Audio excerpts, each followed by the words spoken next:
Il-kompożituri tal-kanzunetti rebbieħa tat-tieni edizzjoni tal-Festival Mużika Mużika ingħataw il-premijiet monetarji tagħhom filwaqt li l-awturi, l-kompożituri u r-rebbieħa tal-aqwa arranġament mużikali u l-aqwa interpretazzjoni ingħataw it-trofej kommemorattivi.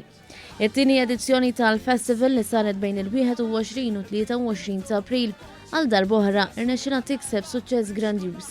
Kif il-produzzjoni organizzata minn Festivals Malta laħqet anijiet ġodda u elevati livell tal-mużika Maltija.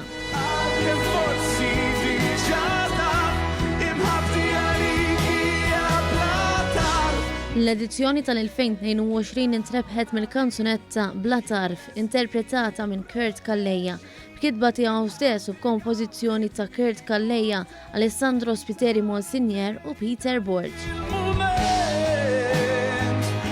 Il-Ministru għall-Wirt Nazzjonali, l-Arti u l-Gvern Lokali Owen Bonnici tkellem dwar kif festivals bħal dawn jisarfu f'aktar opportunitajiet għall-arti u talent lokali.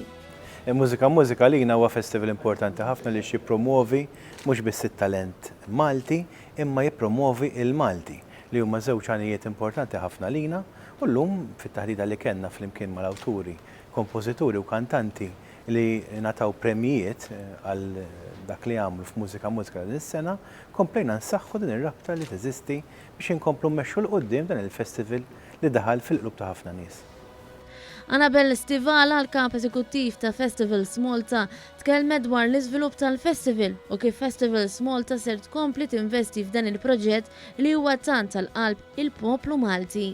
Illum kellna l-premjazzjoni ta' 3 kanzunetti rebbieħa.